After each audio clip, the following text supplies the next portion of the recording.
your windows. Lock your doors. Keep your loved ones near.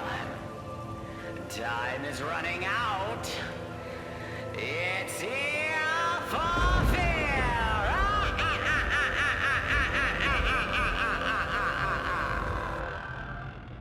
Hi, this is Here for Fear, and I'm Donovan. And I'm Rick.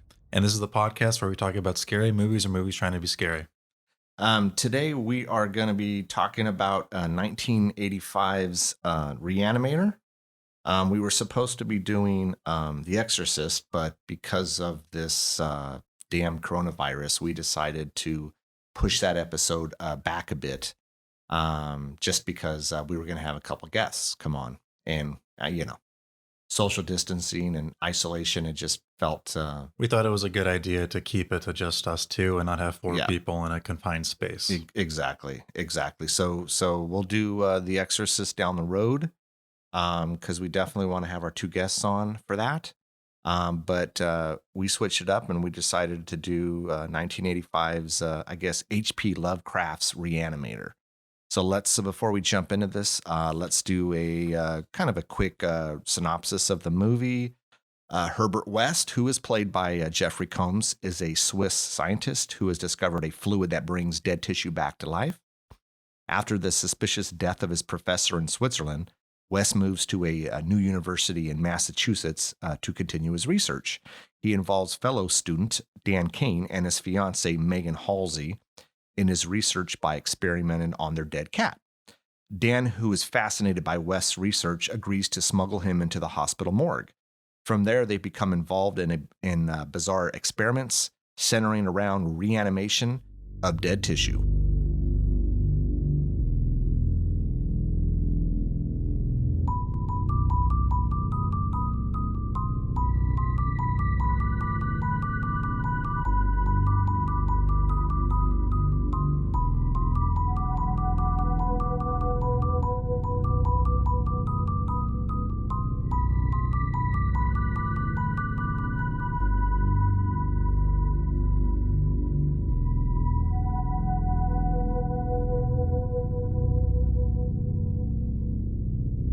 So, first of all, was this the first time you've seen Re-Animator? Oh, yeah.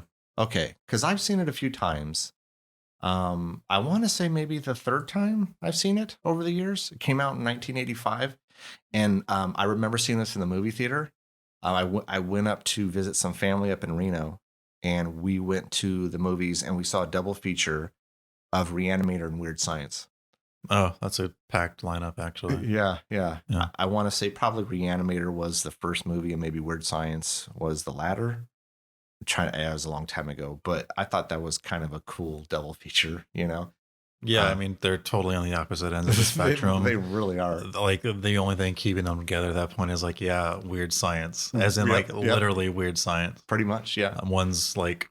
One's more about mad scientists, and the other one's about horny teenagers trying to make a woman a movie that would not fly today. Oh no, not at all. It's weird though, because we've talked about this before. Back in the day when they did these double features, and this one was not at a drive-in, because most of the time the double features was at a drive-in. This one was at just a regular movie theater. And it wasn't uncommon to do that, but it was more common to go to the drive-in for a double feature. And they would do that. They'd put a comedy and a horror movie. Remember, we talked about this before. They'd do, like, say, I don't know, Motel Hell and some Cheech and Chong movie. And so I don't know if there was some sort of formula for that, or it was just, I don't know why they did that. I'm not sure either. Like, comedy and horror films have always been on the bottom rung of, like, prestige movies, right? Yeah. Their movies not making the Oscars or getting the good critical reviews, especially back in, like, the 80s. So these are probably just, like, cheap movies to, like, have on hand, and then to just smack them together. And just like, hey, you want some cheap thrills and some laughs? Come here down to the drive-in for like 4 hours. Yeah. Drive-ins were cool. Anymore, not so much. Well, these days, apparently they're getting pretty popular again. Yes, I have heard that. Because, I mean, you don't leave your car. You don't leave your car. It's built-in social distancing. I mean, because of this virus. Yeah. Which is really strange. You think more companies would be like, let's just open up streaming sooner. That way people can just rent the movie at home. And we kind of saw that already with Onward, right? Yeah. What were they charging for Onward? I think at first they were charging $20 to buy it, and then I don't Or you rent know, it? Was to it buy rent or it. rent? Yeah, I don't remember what the rental fee was, but it might be now on Disney Plus. It might be where, because I think it was going to be released, and a couple weeks later you could download it for free. I thought, but I haven't checked. But I know guess they're doing that a lot with a lot of these movies. They're because obviously the theaters are closed, so they gotta recoup some of this money. So yeah, so they're I think you could go on to say Comcast and hit a button and say, I don't know, whatever's supposed to be out right now, and then you have the option to rent it. right. Yeah, And which is a good idea. I mean, these guys sunk hundreds of millions of dollars into I some of these know. movies. They want to get their money back. So you rent the movies online, and apparently some drive-ins. Yeah, Crazy. yeah, not a lot of drive-ins even are around anymore. I No. mean, here in our area, I don't know. I'd say maybe two. I mean, maybe if that. Drive-in used to be the cool place to go. I loved going to the drive-in when I was a kid. I feel like a lot of places back in the 80s were the cool places to go. Nowadays, I don't feel like there is a cool place to go. It's more like, what group chat are you in? Yeah. True. Yeah. Times are different. It's like very even the different. mall is like whatever. I Like know. kids these days. I still like going. See, that's the thing. I still like going to the mall, because when I was younger, that's what I did. Yeah. That was the thing to do. You went to the mall. I mean, like, perfect example, Fast Times. Fast Times, a lot of the movie takes place in a mall. It's a cool atmosphere. And It's where all the miss- young people are at.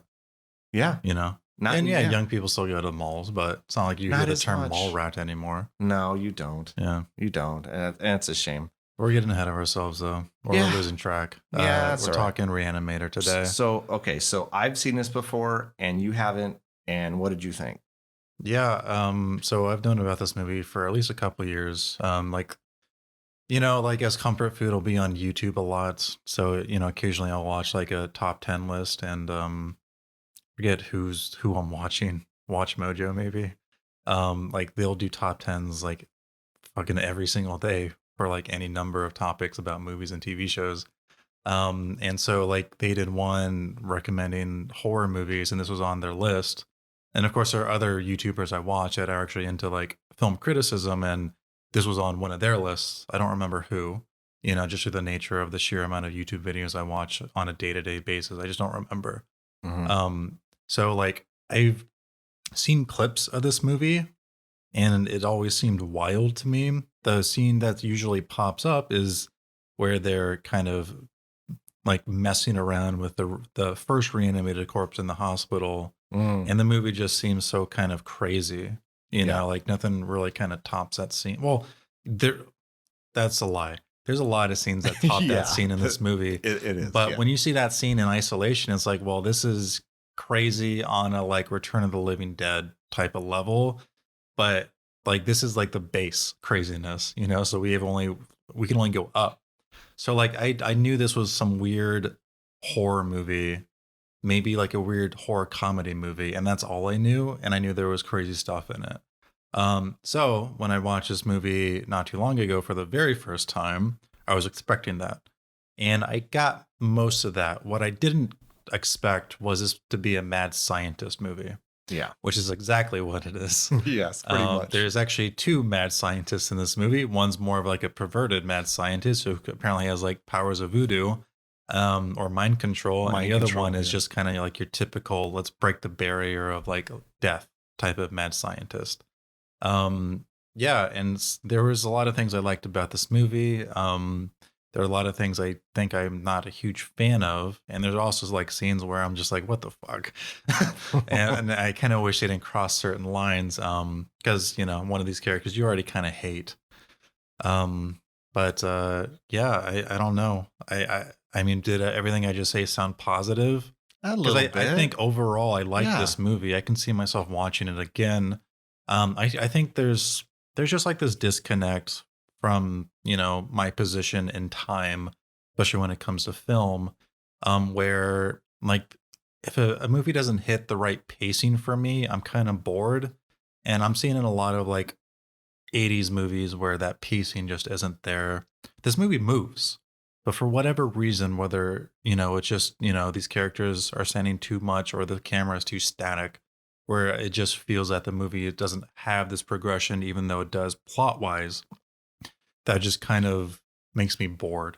So I was actually, despite all the craziness that happens in this movie, I'm like yawning a couple of times. Really? Yeah. And it's wild to me. If you like wrote every event on paper and like a checklist and handed it to somebody, they'd be like, what the hell is happening in this movie? But when you're actually watching, it's like, okay, let's just move on, please. Yeah. It's this is a very, I mean, even though it was 85, it feels like a mid 80s horror movie. It feels like just in general a mid 80s movie. Yeah. It has all those elements. I mean, it really does. Some of these movies in the 80s, they don't feel like an 80s movie. This one absolutely feels like an 80s movie. You've got like the checkbox stuff. You got like the romantic interest, right? You've got the straight lace character who's like going to experience all the madness. You got the wacky character who in this case is the mad scientist. You got the antagonist who's a huge dick and a pervert, which Yeah. I don't know how often that came up in 80s horror movies, but It came up a bit. okay. I mean, hell, I mean, yeah. I mean, offhand, I can't ramble off of a lot of them, but that happened a lot in the 80s. Was that type of thing? An older man, creepy, has an infatuation for a younger woman. Yeah. In this case, his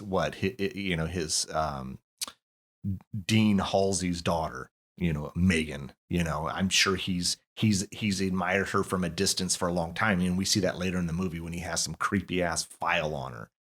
Weird to have that in your office. Isn't Even weirder to have somehow have gotten your hands on like a lock of hair. That was kind of funky. Yeah. What's, interesting. I saw this in 85, saw this years ago. So this is the first time I've watched this in years. And the reason why I haven't is because I was never a big fan of the movie. It was cool when it came out in 85. It seemed when I watched it in 85, I've seen a lot of horror movies, but I hadn't seen any that kind of were like that. And so I felt it was kind of, I don't know, I'm not gonna say over the top or anything. Maybe I felt it was over the top for 85. And then I watched it again, and it's like whatever. And then I rewatched it just today, and interesting. I actually just liked it more than I did watching it in the past. This definitely feels like a movie where if you don't know what you're watching, you're going to be put off the entire time. Yeah. Like it's easier to appreciate something when you know what a movie's doing. And sometimes you only get that in either hindsight and you've got a great memory and you're thinking about that movie for a couple of days, or you watch it again. I kind of like knew what this movie was doing, but only to like a certain degree. Because I've only heard people talk about it like non-spoilery. Yeah. So like when I came into this movie, I'm like, I kind of have an idea what it's doing, but then it deviated from what I thought it was trying to do. Like it definitely veered more into like the cliche 80s stuff. I almost could have done without that 5-minute scene in the bedroom with the two kids talking. It's too cutesy for me, make it like quick. But it was like a 5-minute scene, and we get you guys love each other. I'm excited for you, but it's the quintessential 80s sex scene. You gotta, especially in a horror movie, you gotta make time to show, the breasts because you don't really see it in that scene. You do in the one, yeah, you do a little bit in that one scene. Barely. You see it later on, it's for like, sure. But that's actually kind of like a plus for me. It's like, oh yeah, they're not even sexualizing this in any way, like titillating the audience. It's just kind of there. You don't get that until the latter half of the movie where you get the really awful scene. Yeah. Over here, it's not voyeuristic at all. And I'm like, oh yeah, that's kind of cool. I'm with the movie, but it's going on for way too long. No, what bothers me is when a movie just needs to hit you over the head with, these guys are in love and, we're going to spend 5 minutes watching that happen. But I mean, I think okay. Yeah. Did it go on a little long? Yes. But it's important to the movie to develop these two characters and this love that they have for each other, because that love gets tested a lot through this movie. I know. So But my issue is just like, dude, I'm so bored with it, and I hate it when it comes up in Yeah, movies because I it's agree. it's the sledgehammer approach. You know, they're hitting you in the cheek with like a baseball bat, and it's breaking my jaw, and it's too much. Give me a light tap. Let me see that they're in love in some other way that's plot related and not an exposition dump saying they're head over heels for each other. yeah. No, You know. I mean, I agree with you. I don't disagree at all. I mean, I really, But yeah. yeah, we got a note not too long ago to the spoilers abound in this podcast. From here on out, we've already kind of talked a little bit about it. We're going to be discussing this entire movie. Yeah, I mean, So- if you haven't seen it, you could either stop us, go watch it, and then come back, or just stay tuned and yeah, we are gonna spoil every movie that we talk about. We're talking essentially from start to finish. So if you haven't seen it, you're gonna know about it, and we're gonna spoil stuff. Right.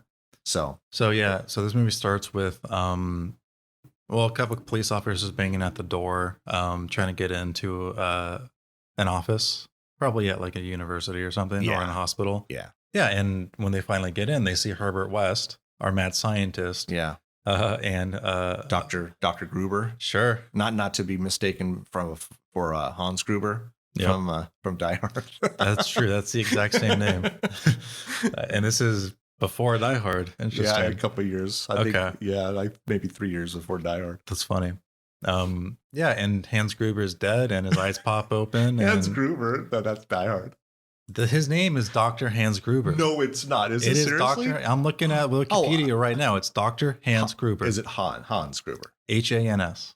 So Hans. That's whatever. It's pronounced Hans. Okay. So in Re-Animator, see, I just saw Dr. Gruber. Nope, it's Dr. Hans Gruber. Oh, so that's hilarious. So I was just joking. I had no idea that his character name was Hans. I just knew it was Dr. Gruber.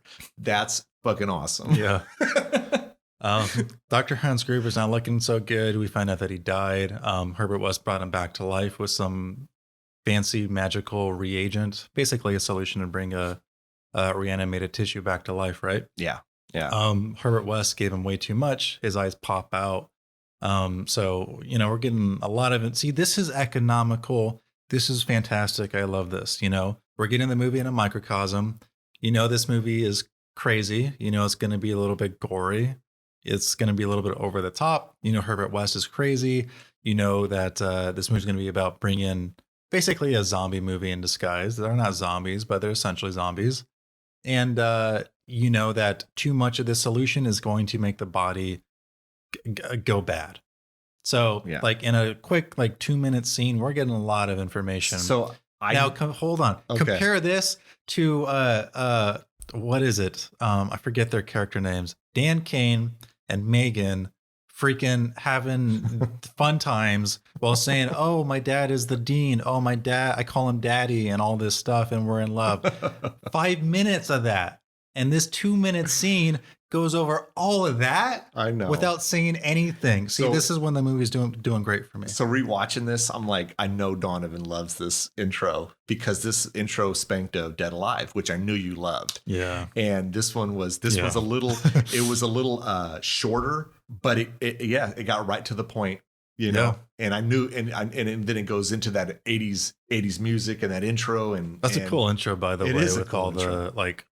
the different colors and all the medical images and all that. I really like that too. Yeah. But when a movie's economical and it's doing 5 different things really fast and it's not wasting any time and it's fun on top of that, I'm into that.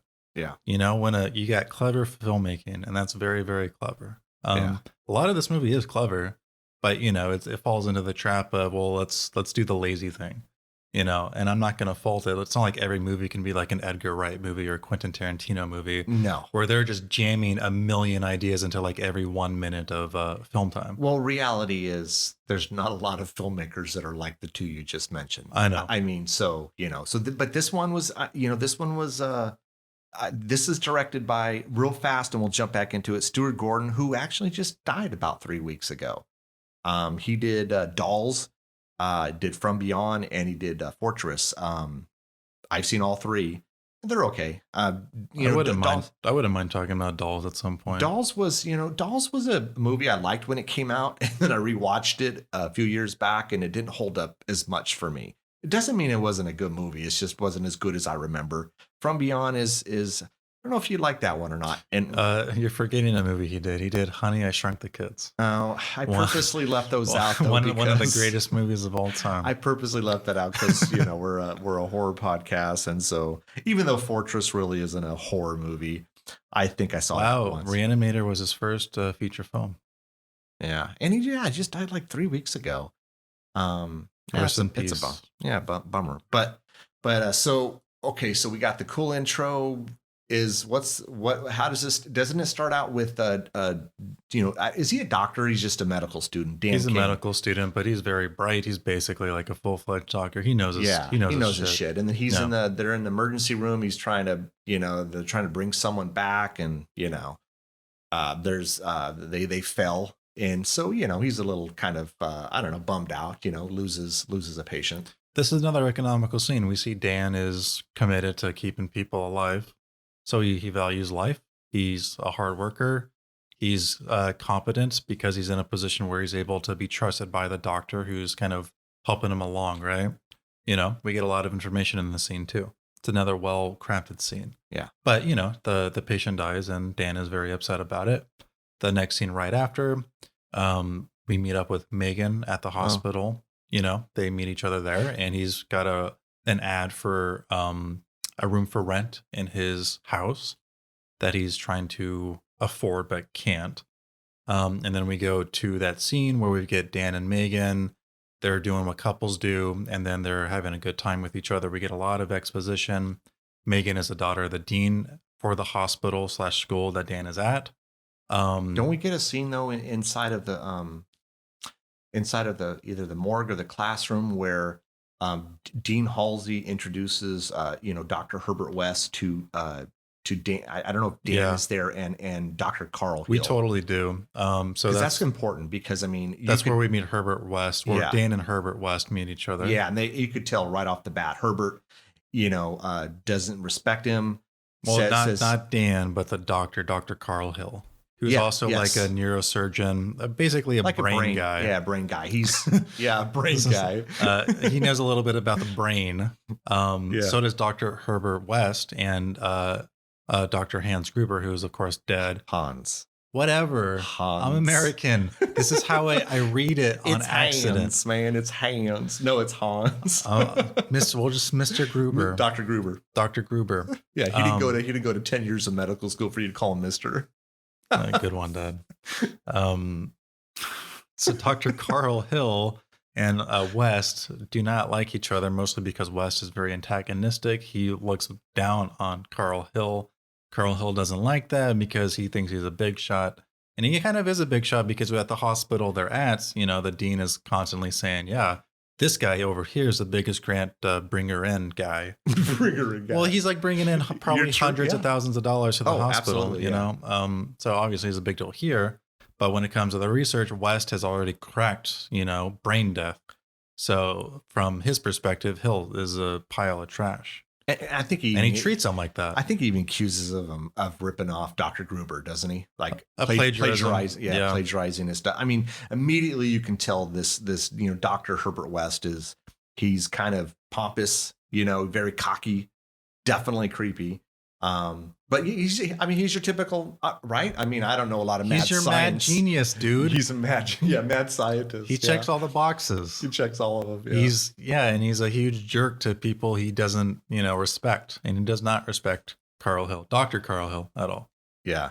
So, so they're also one more important thing. Mm-hmm. Like, just because Carl Hill is like, he is smart. Like, he's even developed his own, sort of like, lobotomy gun. So it's like a laser where he just kind of points it at someone's forehead in a specific spot and it lobotomizes them. Yeah, that's his invention. That actually is important. Yeah. So that's the other thing we see in the scene. Again, getting a lot of stuff. I like this movie.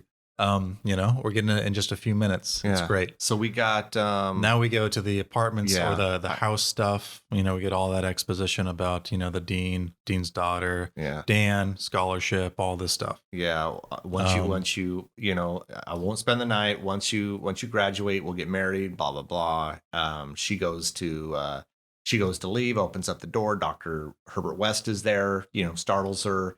Hey, I'm here to rent out the room. And then money talks, baby. Yeah. He whips out that wad of cash. It's got a basement, which now he can do all of his crazy mad scientist shit. Don't you find it so funny that the entire plot of this movie is kicked forward? Not because of what happened to Mr. Gruber, but because Dan just needed a little cash for his. He's a starving medical student, man. I mean, shit, So he's going to take that money and screw this creepy guy. He'll be all right.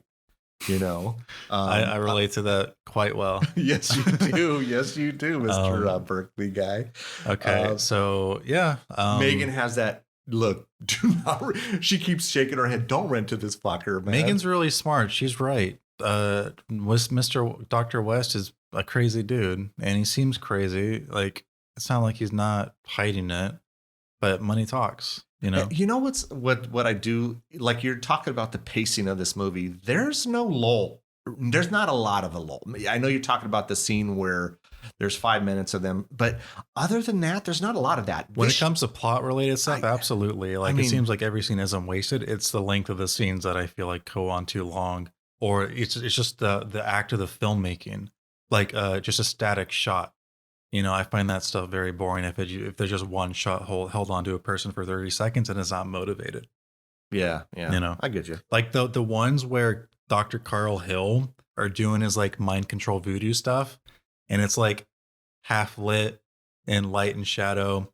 It's very up close. It's kind of like moving ever so slightly, and it's just like him dominating the frame. But it's just that shot for like 20 seconds. I'm not bored at all during that. No. No, not at all. So let's see here. We got, I think, Dr. Hill's over at Dean's house for dinner. Dan comes over to pick up Megan. We start to get that sense that Dr. Hill has had a crush, infatuation, creepy, He's whatever. like talking up Megan way too much for anyone who would just be passively interested in like the Dean's daughter. Like my colleague's daughter. And talking down on Dan to the Dean. Major shit talker, this guy. Yeah. It's like not even subtle. No. He's like, this guy sucks. Just let me date your daughter, please. That's just, he's got to be close to the same age as the Dean. No, it's weird. Especially like, let's just pretend they knew each other for a very long time. Like, you telling me this guy's known her since she was a kid? That's gross. It is gross. Yeah, this guy sucks. And yes, he probably has known her since she was a kid. That little girl. And it's funky. During this scene, we get the first thing that Dr. Carl Hill might have some supernatural ability. And to the movie's credit, I think it doesn't ever explain this. No. It does seem to be real because it also works on Dr. West in a later scene where he's able to sort of convince people to do something that they might not want to do. And he has like a look about him, or maybe a way with words, and he gets them to do basically exactly what he wants. He does this 3 times. Does it here, does it with Megan, and he does it with West. And it's very unnerving. And I'm surprised it works because the movie outside of this reagent doesn't seem to be doing anything too supernatural. No. But it seems that anything is game in this universe. Yeah. So, I think we're at the apartment or house. But real fast, he does convince the Dean to basically hate Dan. Do you think so? Yeah, absolutely. Did you take that it was a hate? I didn't. I just kind of thought he laid down some foundation, kind of planted that seed that Dan wasn't this or that. I think so, because at this point he's convincing the Dean that Dan is actually just using the daughter. When before he actually liked Dan, he thought that for a second, then he was like, no, Dan is a very genuine person. He's smart. He's a good fit for my daughter. I like him. Yeah. And then he does a complete 180 just after that conversation and that voodoo magic with Dr. Hill. Yeah. So I absolutely think he actually despises Dan here. I didn't get that at all. I mean, down the road we get why he's I Because don't in the know. next Yeah. scene they talk. This is after the reagent stuff, and he's trying to talk to the dean and convince him to like let's fund West. Yeah. But he's like, no, fuck you, get out of here. You and West pack your bags. You're done. And he's very like he's somewhat professional during that entire conversation, but it's laced with vitriol. Yeah, no, that's true. That's true. Yeah, I guess I didn't. I mean, I didn't catch the whole brainwashing thing with that. There's no what else could it be, man? Yeah. Like I was willing to just be like, oh yeah, Hill's a creepy guy and he's got a way with words and a specific presence. But when he like forces West to basically give him his note, it's like, oh yeah, that has to be some sort of like weird unexplained mind control this movie is using. Yeah, see, I didn't. Yeah, you know what? I mean, I guess you're right. I didn't. I just took it as a bigger man, bully, type of thing, and Yeah. But I Okay. mean, so okay, so we're at the house. They're looking for the cat, right? They go into Dr. West's bedroom. Inside the fridge is the cat because the cat's dead. I did like that part where he explains, well, I found the cat dead and I was going to write you a note. What was the note going to say? Something like dead cat, details later, call you later. Something like I thought that was kind of funny. Very dry humor. Yeah, I like it. It was good. But that he explains it. I guess Megan doesn't buy it. Dan, I guess, buys it. He needs that rent money. But then he gets woken up in the middle of the night, right, to some cat noises. Ends up downstairs in the basement, and the cat's attacking Dr. West. Yeah, this seems great. This is pretty good. I love this part. Yeah. This movie was only made for $900,000, and you can definitely see it in this scene Yeah. where we got two actors with one light source, like a swinging light, so you can't really see much of anything. And they're just kind of reacting to stuff falling off of shelves and tables and stuff. It's a great scene. The cat is, it was dead before. Now it's alive and it's running around the basement laboratory. Yeah, but Dan doesn't think, oh, it wasn't dead. The cat was never dead. Yeah, you just slowed it down with some sort of like fancy drug. But it's definitely dead now because the cat was thrown against the wall. It has a broken spine. It's in two, basically, two pieces, like a Kit Kat, but with like a lot of blood and stuff. And it was like, hey, dude, let me show you something really cool. And so it grabs the reagent. And I was actually kind of concerned about this as a prop. Maybe someone else like on the internet knows what's going on here. But whenever I see like a bright, shiny thing, I'm like, oh yeah, that's like a radioactive material, and someone probably got cancer from that prop. And I really, because that's what used to happen actually, like back in like the early 1900s with some products. Like a shiny thing was radioactive material, and people got cancer. I think it was in The Wizard of Oz when the Tin Man, all the makeup that the Tin Man. I think that was some sort of respiratory. Yeah, maybe you're right. Yeah, he the makeup. What was the Wizard of Oz 30s? But I think they were just using lead. And obviously lead is just poisonous. Yes. Not radioactive. No. But definitely not radioactive. But the makeup in The Wizard of Oz for the Tin Man, I think that I'd heard he had, developed, I don't know if it was cancer, died from something that was related to that. Yeah. And he also got cut from the movie too. He didn't even get the part essentially because he got sick from that. And then they changed the paint and then the new guy, well, you know the rest. Yeah. The rest is history. Anyway, that's just a sidetrack. I hope it was something like clever. I don't know. But speaking of the agent, is that not quintessential? That's typical like 80s, mid 80s horror. You got that fluorescent. That was big, that green fluorescent liquid. I mean, you saw it in all the 80s movies. I mean, either it was pink or it was purple or blue, but this was that. It was that, well, we're talking, mad scientist. It's going to have to be that toxic green. How the hell do they get? I mean, I thought I had watched a YouTube video on how to do that, and it had to do with something like, God, I don't remember what it was, peroxide and something else to make that glowy color, because that shit's cool. Yeah, it is cool, but it's typical of the 80s. You see, it's funny you say it's like typical 80s. I don't think that ever died. We don't see it very much, but like if you check out the Resident Evil games, and there's been two that have been remade in the past couple of years.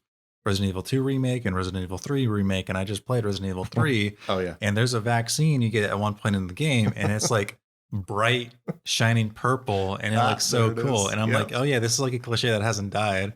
And I'm like into that. you know, so it hasn't disappeared at all. That's good because it's so cool, and because I'm in it, I love it. I love the supernatural stuff where it's like, yeah, it's shiny, so it's like super high tech or shiny, like magical, glowy, and yeah. So yeah, he injects the cat with it, and the cat comes back. Yeah, and so it's Dan crazy. Dan is now convinced. He goes to Dean Halsey. This is what the scene you were talking about earlier, where he's like, "Fuck, you tell Dr. Herbert West he's done here." And what was he doing? Was he suspending Dan permanent? I mean, what was the deal there? Dude, he was sacking him. You're out. He was, your scholarship has ended. He has no money. It's done. Yeah. Well, I'm sorry, his loan. He doesn't have a scholarship. His loan was done. He's not getting a scholarship. He can't pay for school or learning here, so he's out. And West is out too. But then Dan and West concoct some crazy idea while they're still there. Sneak into the morgue, prove that the reagent works on a human body. And then not only will they keep their jobs, but they'll get funding too. Yeah. It's an idea that has no flaws. So they do that. They sneak into the morgue.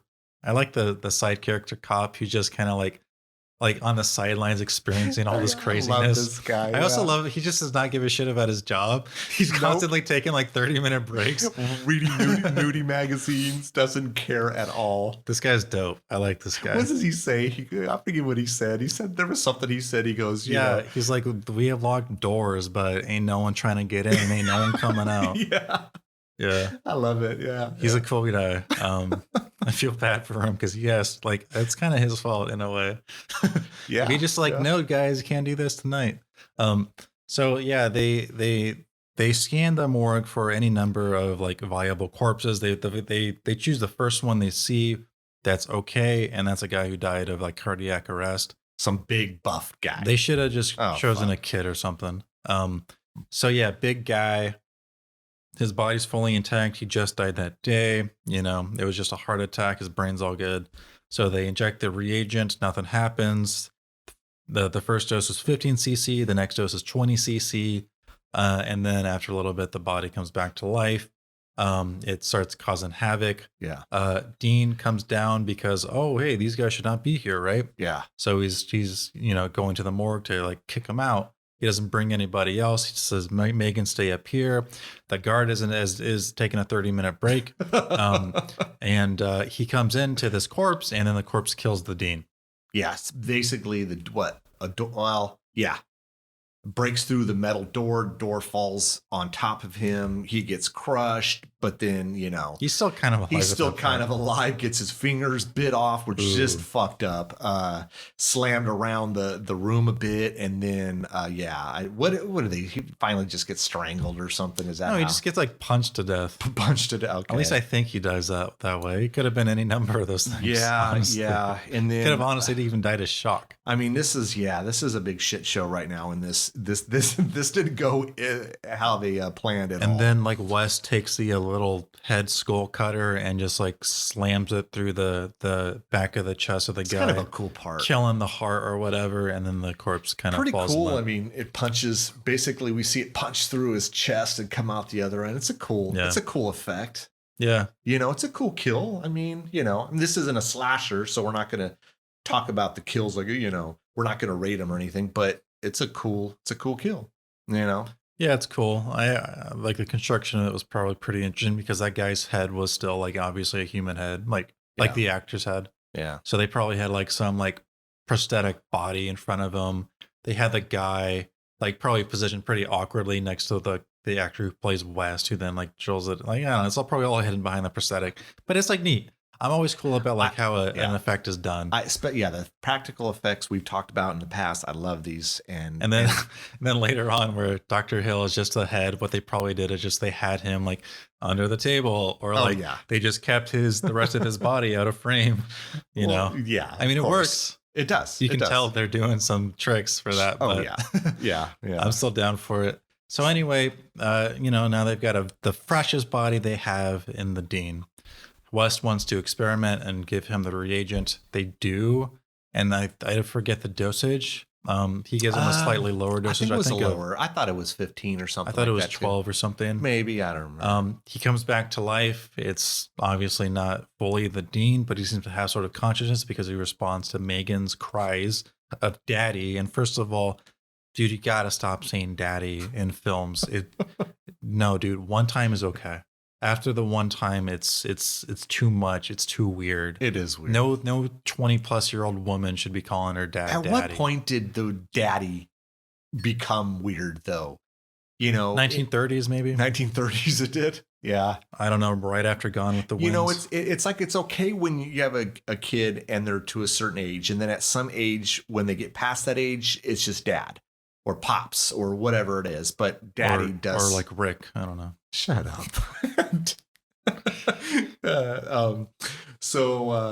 So yeah, I mean, the security guard comes back from his long extended break. What the hell has happened? And of course, Dr. West is lying about this and that and all this other shit. He just concocts a story where they're kind of getting off scot free. Even the cops buy the story. Yeah. Well, yeah, it's convenient for the story, but Megan obviously knows, they did something to her dad. He is now in, I think, Dr. Hill's care in a straitjacket. Okay. Crazy to have that in his office. Yeah, that right. Entire room. That's what I was going to just say. That's weird to me. Here's my office. And oh, by the way, I have this padded room. We'll just chalk this up to a $900,000 budget. It was cheaper to just put these two rooms like on the same set. Yeah. I don't know. Maybe. We also we can see him in the background while they're talking and all that. Whatever. Let's just ignore it. It works. Yeah. But it is super weird. Well, I mean, this whole movie is weird.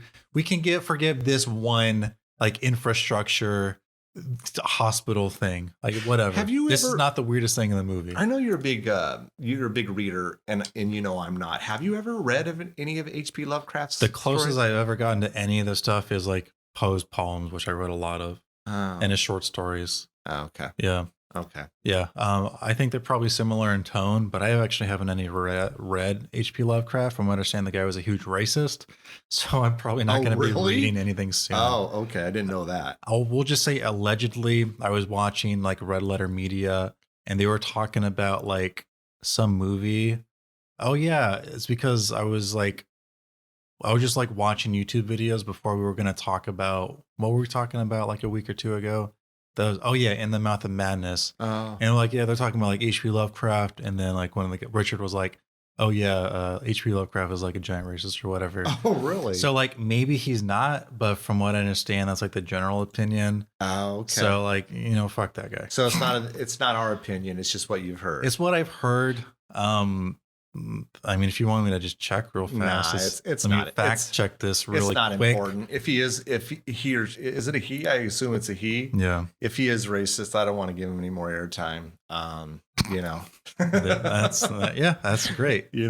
Okay. So Megan knows. So at Dr. Hill's office, then there's that kind of creepy scene with Dr. Hill and Megan, Yeah, and he's doing the voodoo stuff, and he's also like coming on really strong. He's really close to her. Like this is one of those scenes where, I'm the man and I'm tall and I'm bigger than you, and I have full authority because of those facts. But he's also doing the voodoo stuff. Like I don't know if it's working for her, but we get that same stuff. I don't think so either. Yeah, no. But he's definitely trying to do that. It's interesting because when I rewatched this, I didn't get that voodoo stuff. But now that you're talking about it, what else could it be? I don't know. See, I just thought with most of everyone else, it was just him doing that procedure. But I didn't catch earlier on how he did it with the dad. I just chalked it up as he was just bad mouthing Dan, for his own personal gain. And I would agree with you if it was not for the next time he uses it on West. Because it did seem that the Dean went ape shit on that. Interesting. Yeah. So yeah, he basically gets her to sign off that for him to be able to do invasive exploratory surgery on the Dean just to see what's going on with him. And he does, and he finds out that the Dean is actually dead. And then he also ends up giving him a lobotomy. Yeah. That doesn't happen in this scene. It happens a little bit later, but we'll just get that out of the way now. Just because we can just talk about all the crazy stuff that happens in the last 30 minutes of this movie. Yeah, it is. So, what happens next? Dr. Hill goes to the Dan and Herbert's house. Oh, all right. Yeah, we can just talk about that. And Herbert is, Dr. West is downstairs. But I think at this point I'm getting this movie mixed up. It's crazy, dude. I watched this like 12 hours ago and I already forget the order of this stuff. So Dan, is he still in the house, or is he at Megan's? I think Dan went over to Megan's to see how she was doing. Yeah. Okay. Cool. I'm not confused then. Yeah. And so then, Dr. Hill goes to Herbert's. He's down in the basement. Look, dude, I know you killed Dean. You brought him back. You're gonna share me your notes, and I'm gonna take credit for this. That's basically what he's saying. What's funny is we get validation on Herbert West, like on his accusation of plagiarism. Yeah, this guy probably did steal shit in the past. Yeah. This guy sucks on like 2 different levels now. So yeah, I'm like, West, dude, I know you're freaking wild and crazy, but I'm on your side. I cannot stand people who copy someone's homework. No, exactly. And then takes credit for it. Like at the beginning, you just kind of hate him. He's douchey and just fucking smug. But then you start to go, okay, well, yeah. Because then Dr. Hill is just terrible. Yeah. And so he's like, oh, well, hey, man, you're still going to get something out of it. You'll be famous because you'll be my assistant. And so he's looking at the notes and he's like, man, West, you're a genius, dude. No one's gonna know because they're gonna think it's me. And then of course West takes a shovel, bam, and it's like one of those shovels where it's not even like the pointy tip at the end, it's just like the flat one. Yeah. So he knocks him out. He's not like knocked out. Then he takes the shovel and just like decapitates Hill. Pop, pop, pop, pop. Yes. Yep. It's not easy, dude. No, I can't. No. And then puts him. I love this scene where he puts him in that tray, and he can't get his head to stay up, and so he takes those desk. What are those desks? It's like a note thingy that you just put your notes on. I never liked those. But it's like a giant needle or like a nail or something. Who the hell thought that was a good idea? Why would you want to destroy your notes? But who the hell puts that on their desk? I mean, to me, that's just, I don't know. I never liked those things. Because you could trip on it and then you're like, absolutely, man. It's the same reason in the dishwasher you have the knives and the forks pointed downwards. That's right, I do. Yep. That's right. I came up with that years ago. It's just I'm sure you're the first person too. I know. I started that shit, because you just never know, man. And I can tell you, I don't know how many different times I've almost slipped in the kitchen after washing dishes because it gets on the. Anyways, so he puts that thing in the tray and then sticks the head in and then shoots it up with this with a reagent. Yeah, the reagent. West cannot give the opportunity to experiment. No, if he puts in the reagent into a decapitated head and the body without a head, is it still going to work? And the answer is it does. And if it does work, what's going to happen with the head and the body, like locomotion? Does the head have any control over the body? Turns out it does. Yeah. And he finds out because he gets knocked out by the Dr. Hill body. Yeah. And the Hill body or the Hill head is even able to think and talk. Yes. And have some sort of consciousness and awareness. Yes. Yep. Yes. So he wakes up and it's also like when it comes to West's reagent, this is the most probably his biggest success because yes, absolutely. Hill is able to think and perform actions like an actual person. Yeah. Yeah. He knocks him out. He wakes up, realizes all of his shit is gone. This was funny as hell though. How the hell did Dr. Hill, with his decapitated body and his head in a tray, walk all the way from the house to the university into his office and no one recognizes him? No one sees him? I know we're supposed to suspend belief. But first of all, it's just hilarious. It took like 3 days to walk over there and he probably tripped a lot and it was probably like Halloween for like 3 days. So no one questioned it. No one questioned it. These are all like things in the movie that doesn't explain, but let's just, let's just think that's what happens. Yeah. Who knows, man? Also, how far away is this place? Did he take a bus? I think we talked about this before, or at least I know I talked to you about this off mic at some point, but there was like someone on Reddit who like came up with, I think it was Jason Voorhees, somehow drove like Oh, 300 miles. Michael Myers. Michael Myers, thank you. In Halloween. We have talked about this, and Yes. I always thought this for years. Michael Myers somehow drove 300 miles from one part of the country to the other, and like the number of right turns he would have had to make. Did he use a blinker or not? Did he salt to buy gas, or did he just take someone else's shit? Yeah. You know, like these are questions that happen off screen where it's just like, let's not think about the logistics of this. Let's just have fun in the movie. No, But like this would be like an entire joke on its own. You can make a whole movie on just him doing that. Because it happens a little later when Dean Halsey goes and gets Megan and carries her all the way, you know, and he looks just like a friggin' zombie. And again, that's no one questions that either. I don't know. But yes, I mean, we have to in these types of movies, we have to suspend belief because yes. So, but we're back at his. Is this? Are we at the morgue? Yeah, we're in the office first. He sticks the fake head onto his head. You know, the head where you like demonstrate to like patients or like. I actually like that. Yeah. Yeah. It looks good. And then he sneaks in and gets past the security guard, who again is just sitting there reading the nudie magazine, nodding. Hey, is that Dr. You? Is that you, Dr. Hill? Yeah, it's me. Yeah. Yeah. He goes into the morgue. I think he tells the dean to go and, you know, this is where he has that mind control. He gets him to go and get Megan. Yeah. Because I know Dan and Megan are at the house and making sure she's safe. And then he gets clocked out by the dean. And then the dean drags Megan to the hospital. Yeah. Then we get an awful scene where like Dr. Hill forces the dean, the dad, to strip his daughter naked. And then he's like, you know, sexually assaulting her. It gets very, very dark and super quick. Yeah. Yep. And this would be the one titillating scene, I would say, that's in the movie because you just see her naked body a bunch.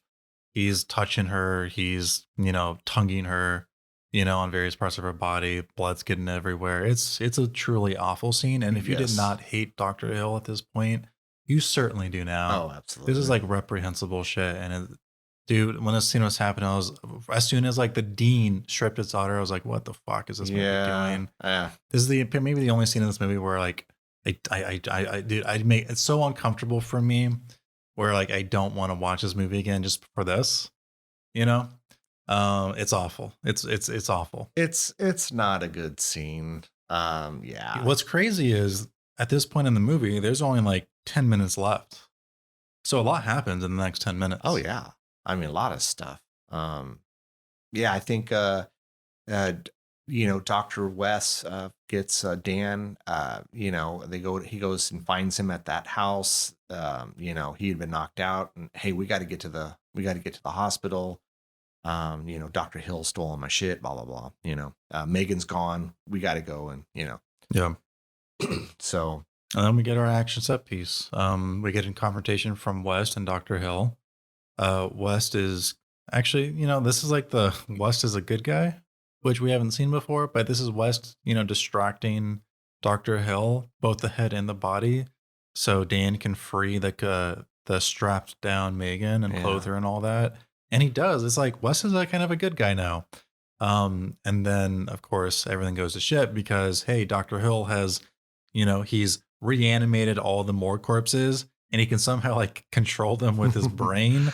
So he gets them to attack both Dan, Megan, and West. Yeah, I do like the part where I think Dr. West says something about like, I have a plan. And Dr. Hill goes, yeah, well, I do too. And then at that point, all of the corpses kind of sit up. I thought that was kind of cool. Yeah, it's like, you know, like Saturday morning cartoon stuff. It's awesome. But yeah, I mean, these things are all of them, right? All of them are basically, you know, going after Dr. West and Dan and Megan and, you know, so yeah, I mean, all of these dead fuckers, you know, yep.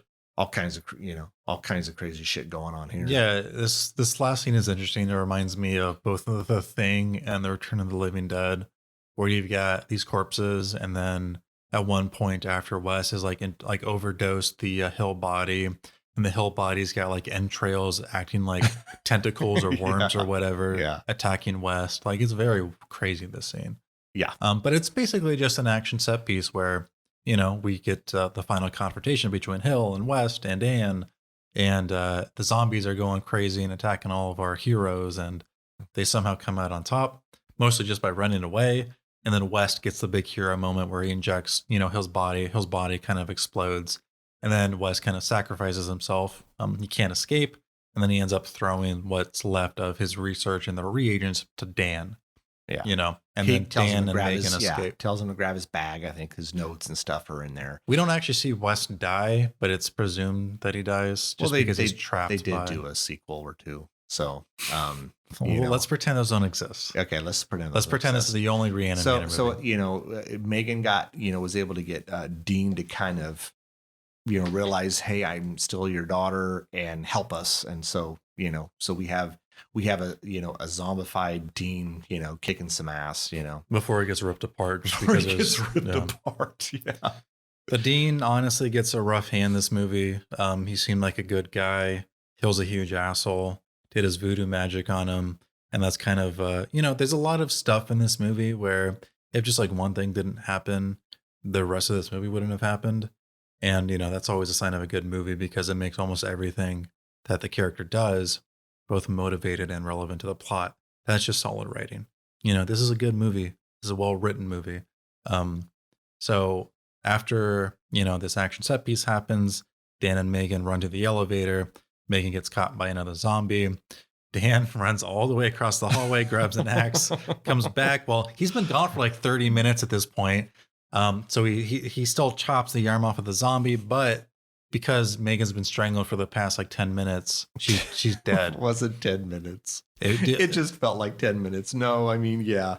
It's like, yeah, I mean, couldn't he have just, I don't know, tackled the zombie to the ground, pushed him out of the elevator, instead let me run all the way across. Yeah, let me break the thing, grab the axe, and I'm gonna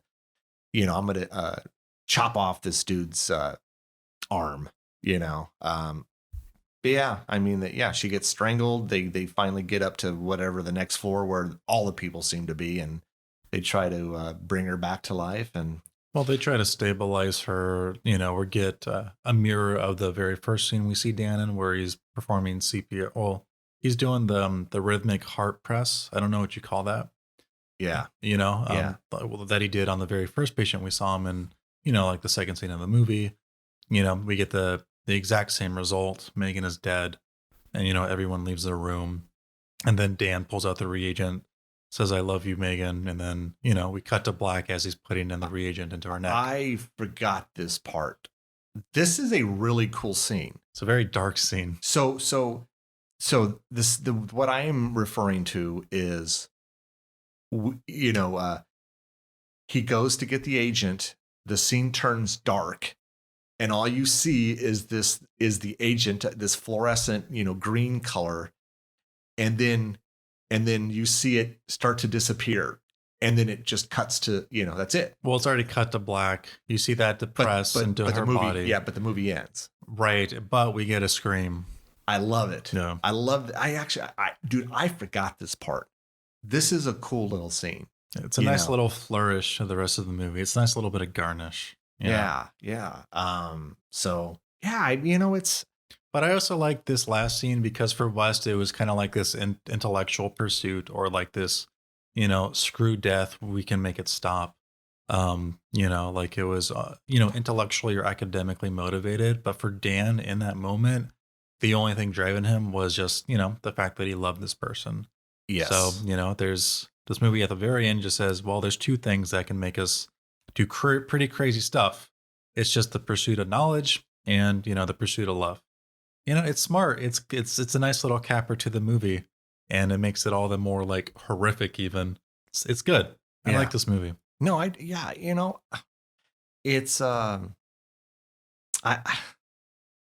just when I saw it originally, it was cool, and then I saw it again, and it was just one of those movies that I always felt like people would always put it on their like top whatever, and I was just like, but it'd been so long since I'd seen it, and then rewatching it, going, yeah, I liked it a lot more.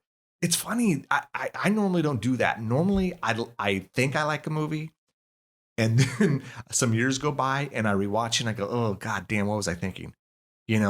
I'm going the opposite on this, which usually just does not happen with me. Yep. I enjoyed this. I enjoyed this movie. I would I would absolutely recommend it to someone, especially anyone out there that is a fan of, I guess, especially 80s, 80s horror movies, or just, this kind of crazy shit going on, and mad scientist stuff, I think most people would dig this, so. But what about you? I mean, I know you liked it. Would you recommend it to anyone out there listening? Yeah, it's a good movie. Check it out. Yeah, yeah. So cool. I think that's gonna. You anything want to add anything? We didn't talk about like the effects with the head and like Dr. Hill's head really enjoying the bloodbath, Yeah, which is a nice little touch. yeah. In the tray. It's really disgusting. Why do you think? Do you think that he was drying out if he didn't have blood in I there? think it was like an oxygen thing. I don't know, man. I like that. Whatever. That's good. That's good. Yeah. Yeah, I mean, that was very gross and neat and cool. And a lot of this movie is not taking itself seriously at all. Like, it's definitely kind of having its cake and eating it too when it comes to the mixing of the two genres of, horror and comedy. But yeah, I think overall this movie works. Yeah. And if you have not checked it out and you would like to check it out, having us spoiled and talked about the entire film, please do. It's good, and I think you'll like it. Yeah, I think so too. Well, I guess that'll do it for today's episode. Come back next week. We are going to be talking about a movie that I suggested. I don't think you had seen it before. It's from 2015. It's called The Final Girls. We'll see you later. Thanks for listening. Don't forget to follow us at both Twitter and Instagram at Ear for Fear. You can also check out our website, earforfear.com. There you can purchase merch and stay up to date on current episodes as well as news and events. We hope you come back and get an earful. See you soon.